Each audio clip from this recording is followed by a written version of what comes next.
Hi, everybody. Greg here with Scynce, Director of Cultivation Sciences at Science LED.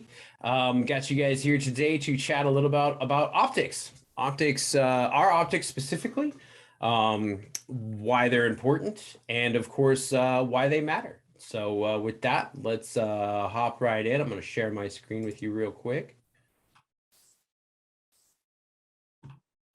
All right. So hashtag optics matter. You guys will hear us say that all the time. Optics are really important, and we kind of hang our hat on our optic throw. It's really important to get the growth that you guys are looking for, and why you can do some neat things with Scynce products that you can't do with other lights on the market. It also can be a bit of an explanation point. It's a deep dive into how light works, why we're getting at some neat tricks that other companies aren't getting at, and can cause a little confusion. So I'm hoping to clear some of that up today. This is going to be up on social media. It's going to be up on YouTube. It's going to be up on Instagram. Wish I could answer these questions live, but if you guys have any questions, please science.cultivation, shoot me a DM. Leave the comments here on YouTube if this is on YouTube. Let me know what questions you guys have, any further explanations you might need, and I'll try to get with you guys. So with that, Spectro here is going to lead us on down the road. So first slide, a little quick refresher on lighting terms here. We're going to start with the older terms. We're going to skip over all the lux, lumens, and all that really old lighting terms that not really used for plants anymore anyway. Shouldn't have been in the first place, but we'll dive into the first oldie, the oldie but the goodie, the PAR. You'll still hear PAR used quite a bit out in the world today. PAR is of watts of photosynthetically active radiation per meter squared. So PAR is an older term. It's been kind of changed over the years on what exactly that range is for PAR. Been expanded down into UV and out to the 730 nanometer ranges, even beyond. So we've kind of moved away from PAR just because it's a little too specific, and it's kind of muddy on what it applies to. So you don't see that much anymore. So what you see more often nowadays is the PPF. PPF is a strange term because it can kind of get muddled a little bit with the next term, PPFD, and we'll kind of jump into that here in a second when we get to PPFD. But for now, PPF, photosynthetic photon flux, that's micromoles per second. So that basically is getting at how much light is this fixture producing? How much light is being thrown out by this light? What am I seeing production-wise as far as photosynthetically active light produced from this fixture? It's a good term to know, but it leaves some things to be desired. It's a bulk measurement. It doesn't get at what's actually being applied to your plants, what's being applied to your plants, what the quality of that light is. So it's not the best term to use as a pure PPF term. But it's good to know. Anytime you're talking to a lighting company, looking at a lighting company, PPF will be there. PPFD is what we at Scynce like to use the most often. The thing about PPFD is that's photosynthetic photon flux, same as the one before, but that D stands for density. What does density bring to the table? What density brings is that's a density of per meter squared. So a density area, density, think of density as an area term. So you get micromoles of photons per second per meter squared. Why is that important? Well, per meter squared brings into the area that you're lighting, brings into how much plants, how much area, how much table you're lighting. So it's a really important term and really important to delineate that PPFD from PPF. Now, it turns out that some of the older white papers, some of the older research papers out there, they used to use PPF and PPFD kind of interchangeably.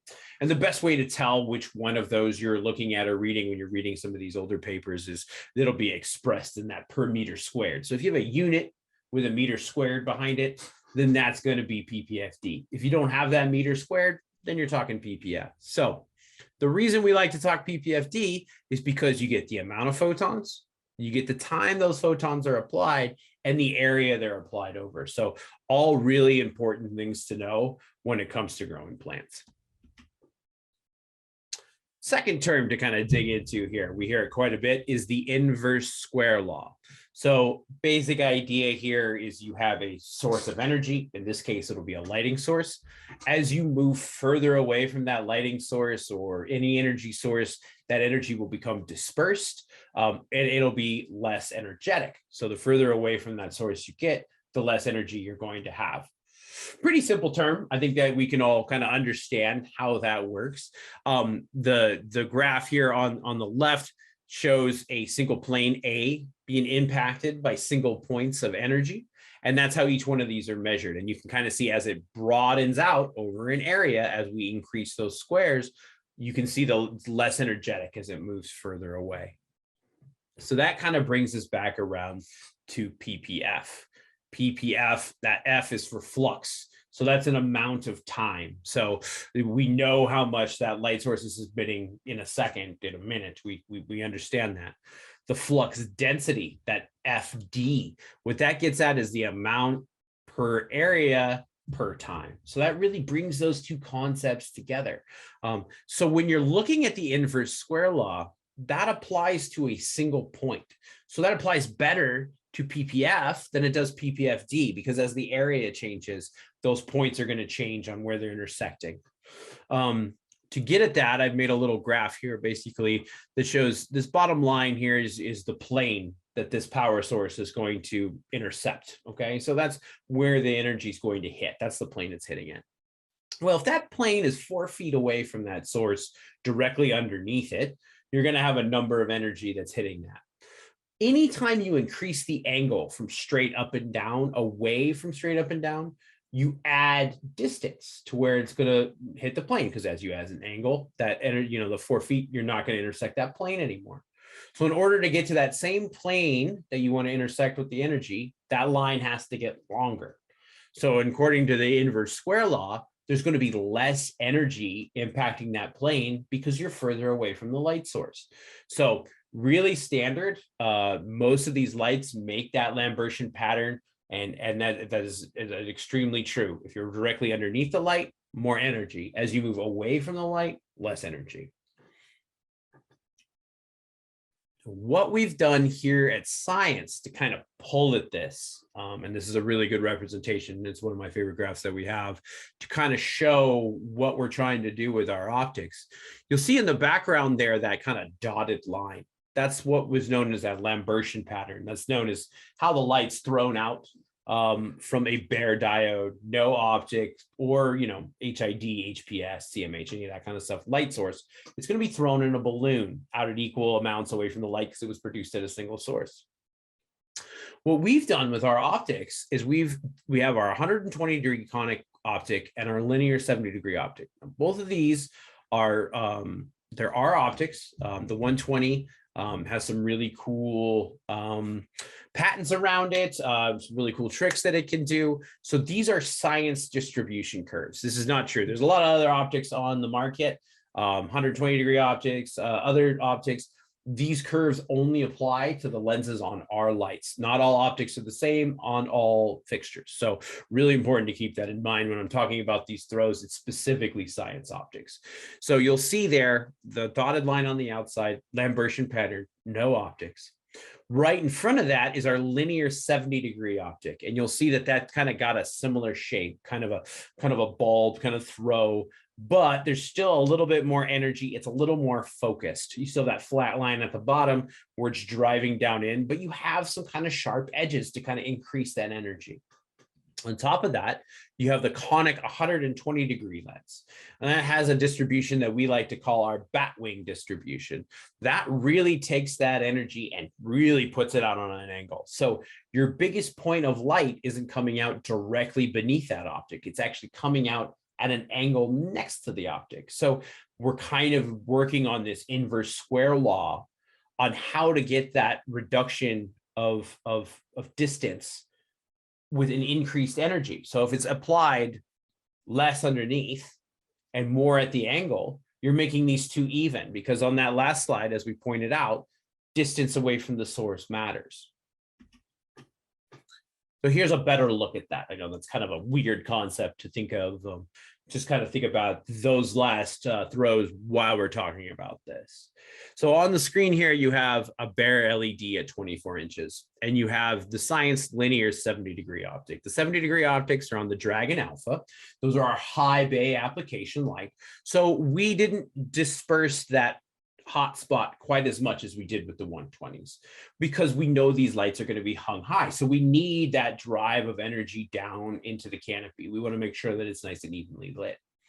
What you'll notice here between the bare LED and the linear 70 is that secondary cone there, that 70% energy cone. You see on our linear optics, that cone is much bigger. So instead of a real mildly wide band at 90%, and then this head, a smaller band of 70 and a small band of 50%, and then a big band of 30%, you're getting much more of that 70% energy produced where you need it, spotlight over your canopy. So you're not getting the hot spots quite as much, and you have a much more even energy field at that 70% production.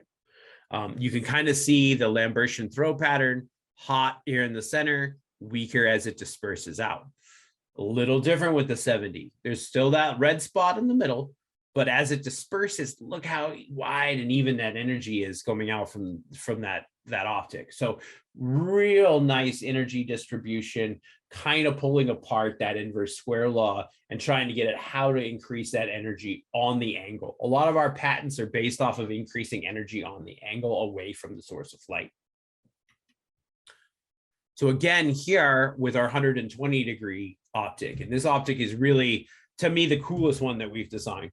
So again, bare LED there, big red spot in the middle, especially at 12 inches away from the canopy, really close to the canopy with a bare LED. Most people probably wouldn't attempt to do this. I've seen crazier things, but really, really close with this. This is why a lot of those bare LED, you get the boards, you get the multi-bar lights, those need to be hung high away from your plants, because that red cone that you're seeing there is the majority of the light. When you look over at the 120-degree conic there, you start to see how that increased energy on the angle works. Directly below the light source, we're talking about 50% energy. So not a ton, not red. You don't see any red in that throw at all. We've taken that red and we've softened it out to a whiter 70%, more even. You're capable of getting these lights a lot closer to the plants, because you're not getting those crazy high numbers of PPFD just blasting away. So really a smooth, even cone. You'll see the energy that's at 50% outside of that is even smaller. So a lot of that energy produced by the diodes at that 70%, real even spread. What that allows you to do is get these lights a lot closer to the plants without burning your tops. It's still lighting the inner canopy. A lot of people have been growing with LEDs and HPS for a long time. And the first thing that we always want to do is hang everything high, because that's what we're used to doing. These lights are designed to be in racking systems. They're designed to be intense. They're designed to be close to the plants and gentle on the plants, so that you're getting a nice, even distribution, not getting any weird peaks and valleys. The cush itself is a 3-bar light, so you're getting this distribution in between the diodes on the lens covers, and then also in between the bars. So that's what allows the cush PPFD map to be so even and butter smooth, because these optics play with that 70% energy. So again, the most energy straight down 4 foot away from that plane, high energy. As that distance gets further away, it's going to have less energy. So how do you get at that? Increased energy on the angle, right? So here we go. We got 100 U moles coming straight down at a 4 foot plane. Inverse square law, you look at that, you assume that next angle over going to have less U moles, it's like, less energy intersecting that plane. So you see on the left there, 175.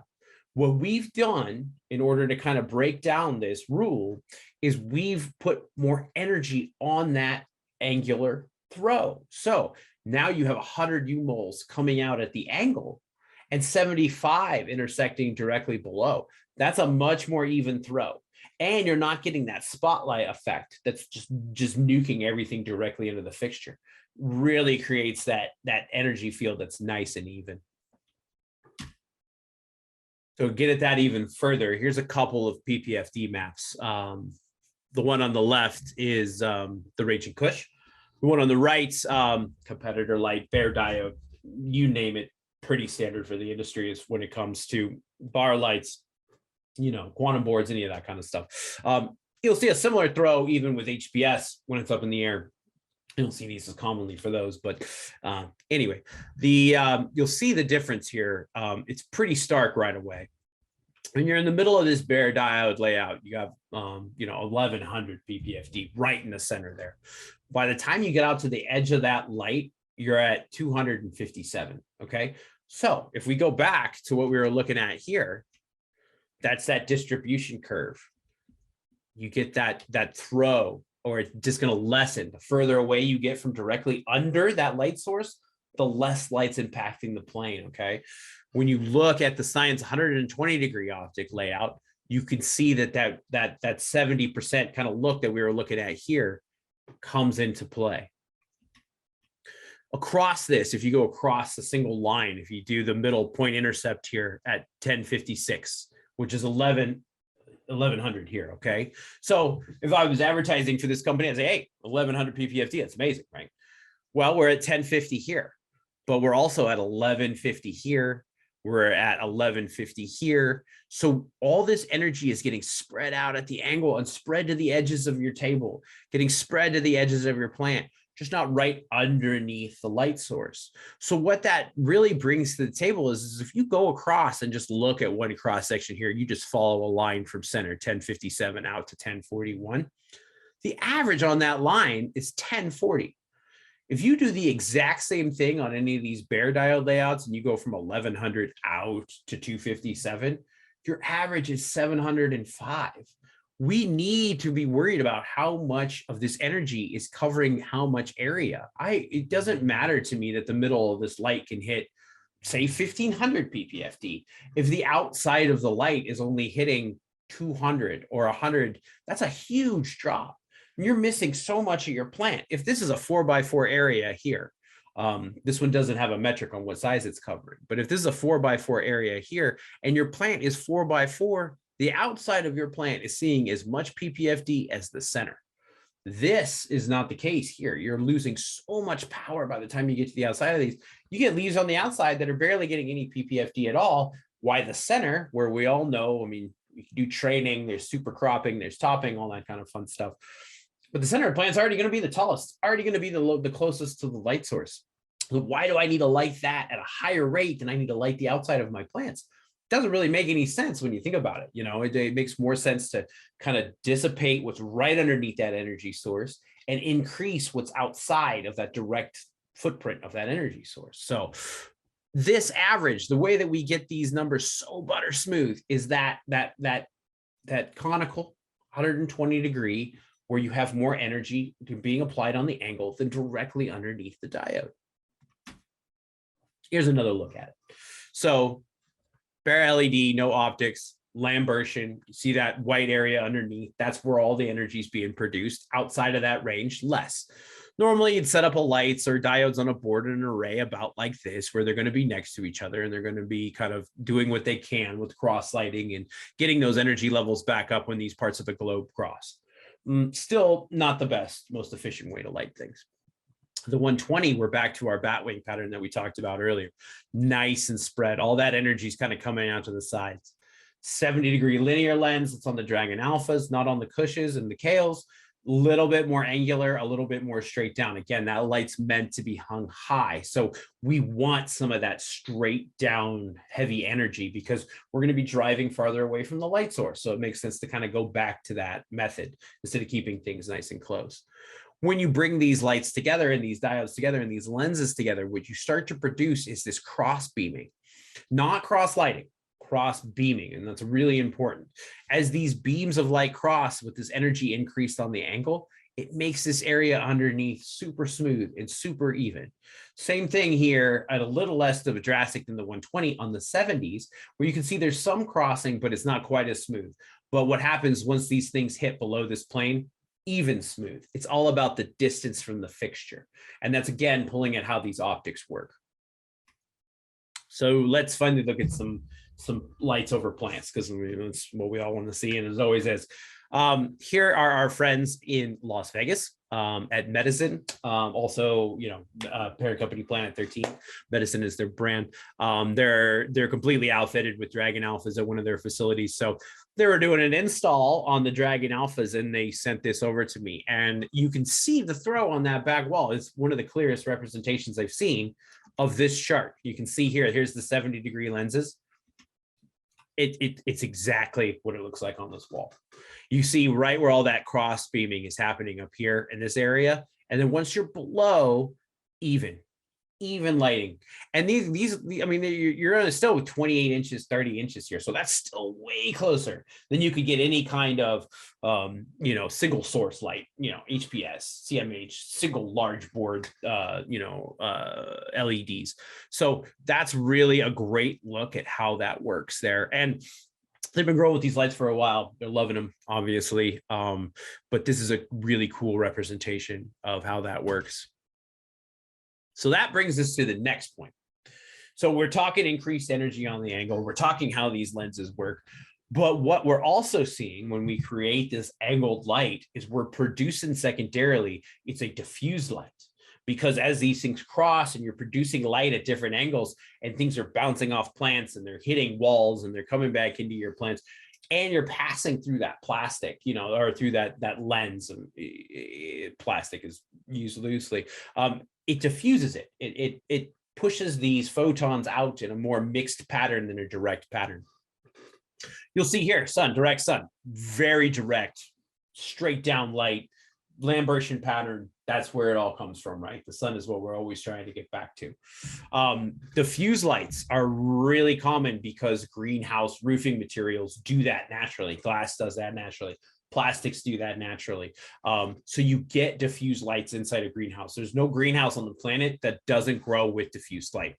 On top of that, you can get even more because now you're bringing in atmospheric diffusion, you're bringing in glass diffusion. So you're throwing these photons at different angles even more and more and more. And what this creates is those energy angles start bouncing around the room, and they create a nice even light source. Plants love a nice even light source. It doesn't do them any good to be hot in one area, cool in another. We all know that microclimates, when it comes to this sort of things, are definitely what we're trying to get rid of.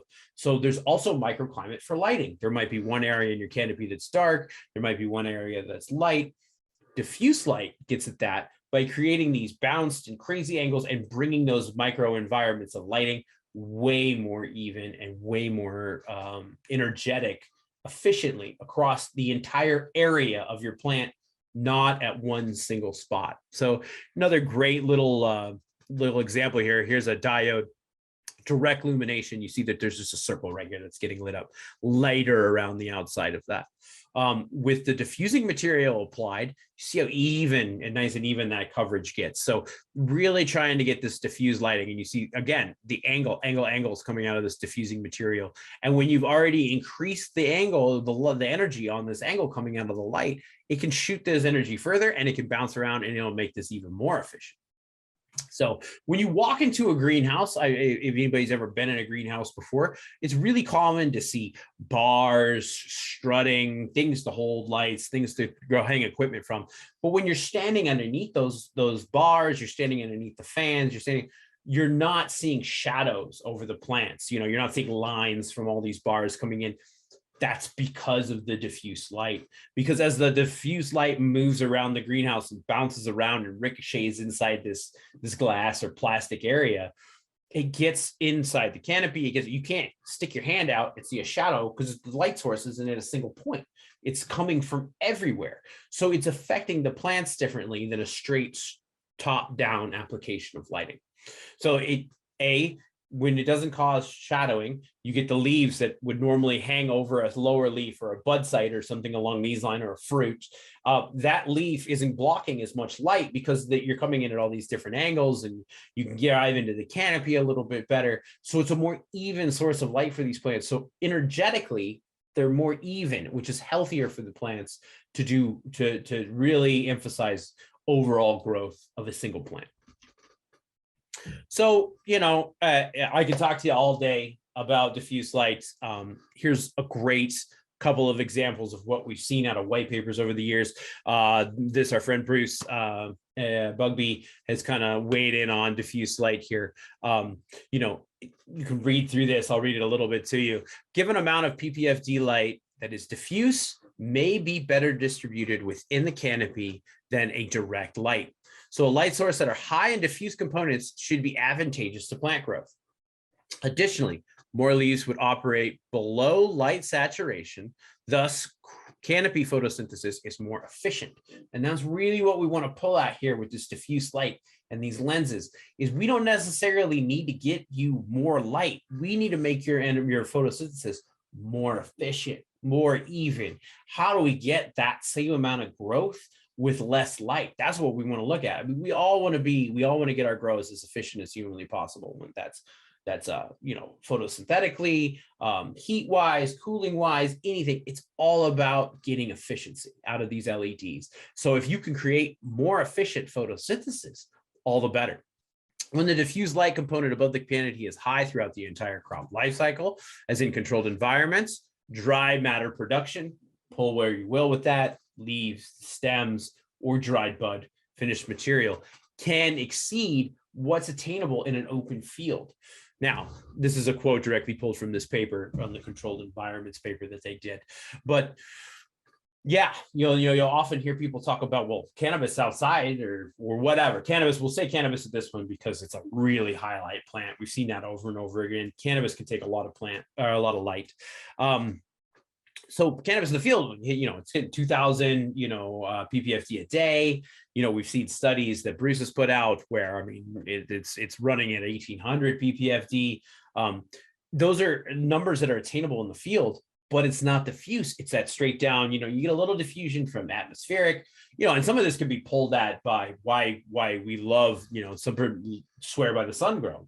You get that naturally diffuse light on the outdoors, something that we lose when we move inside normally, unless you have this diffuse kind of lighting distribution throughout a greenhouse. That's why greenhouse grown stuff always has that nice even growth pattern. You don't see a lot of greenhouses with a lot of uneven canopy. They're all pretty even across, and that really digs at this diffuse light argument. Diffuse light penetrates the lower leaves of the canopy better than direct light, again, because of that bouncing around, and it's a more even distribution. So that's why we've seen some things with Scynce LED lights that I haven't seen with other companies. We've seen ratios when it comes to cannabis. If you have an A, B, C grade bud through that plant, normally top being A, B being, mid plant, and C being that what we like to call larvae stuff on the bottom. We're seeing some of those C's go away entirely. We're seeing A and B ratio really come up overall. So you're producing a higher quality flower throughout the plant because of this diffuse light, because of the way that it's bouncing around and how it's getting applied to the canopy and really jumping into the inner canopy of these plants. That's what gets us there. And it's a loose term, and it's hard to define. It's hard to wrap your hands around, especially as people that have been growing indoor with these direct light sources for so long. This concept is really important to why Scynce LED works as well as it does to grow plants. So back to this conversation of treating your plants as a whole area, not as a single source. So here I have these, we'll call them barrels, and we have photons coming down directly from the top. What you can see here is this barrel is shaped, as a total 3D area. This single photon may intercept this area and excite it at the level that it's going to. These two might wing right by. They might not even be contacting the surface. If you talk about Lambertian effect, these may be coming out at an angle. This photon may be affecting this barrel over here next to this one. It might not even be intersecting this barrel. So you're going to be missing some photons that are being produced. That's why PPF is a term that's not the best to be used, because if it's producing light, that's fine. But what of that light is actually contacting my plants? What if it's actually getting used to grow? That's the efficiency we're trying to dig at here. So if you angle these lights, if you bring them in, you're getting more of those photons impacting the area, the overall area of your plant that you're trying to affect. I don't really care what my light levels are on my wall or in my aisles. I want to know what my light levels are in a 3D view on my plant, what's actually being collected. So same idea here. If I have these holes on top of these barrels, we'll go ahead and call these holes leaves. We'll say they're leaves. They're the sites that can actually intersect these photons and use them. Well, if you're going to be throwing balls at these barrels that are these photons, it's pretty, which one of these barrels is going to fill up quicker? The one that's missing every other photon that's coming in because it's not impacting this hole directly, or the ones that are aimed to intersect with these holes. You're going to miss a few. It's the nature of the world, but it's more efficient to have them angled, to have them diffused, to have them coming in and intersecting the leaves at all these different directions. Which one of those barrels is going to fill up faster? That's straight down where you're missing the sideways, you're missing certain things, or those ones that are bouncing all over. So this is what really digs at the efficiency of these lenses and the efficiency of diffuse light. The angled light can be intercepted in more areas, and that makes it more efficient. So we've got to the end here, and I'm sure we're all thoroughly bored by now with me talking about lenses and photon applications. So what are the key takeaways? PPFD is the best way to measure energy being delivered to your canopy. Always ask for PPFD. PPF is good, but normally those numbers can be tweaked. So PPFD is what you really want to be looking at. It's what's important. The inverse square law, you'll hear it be thrown around. It's not a great metric to use. As you saw, again, photons are odd things. They're not, it's not a single point. It's over an entire area, which inverse square law doesn't even bring into the conversation. Inverse square law is very much a single point of intercept. So inverse square law, while it's good to know the concept, I mean, it's used everywhere. It doesn't just apply to lighting. Anytime you move further away from an energy source, the less energy you're going to get. But in an area, if you do tricks with lenses and things like that, you can kind of change this law around so that you can use it to your advantage. Secondary lenses. Scynce has designed a specific set of these secondary lenses to work in a very specific way. Increase energy on the angle to get around these hangups with the inverse square law, to make sure that your light's a little more evenly distributed. There are a lot of lenses on the market. There's lenses in every application, and lenses in office light, lenses in lamps, lenses on cars. Lenses are used. Just really important to know that the secondary lenses that Scynce has are very specific, and they throw light like nobody else's does. Diffuse light in any scenario is a more efficient source of light. It's better. Some companies get at diffuse light by stacking a lot of diodes really close to each other. So as every single one of them are producing this Lambertian effect, they're blending in some of these photons, that's diffuse. But it's not diffuse at the level where you're actually angling the light and causing it to reflect at different angles. So less shade, less lines, less leaf coverage, all coming together from diffuse light. And at the end of the day, DLI is really important, and DLI needs to be measured over the surface of the whole plant.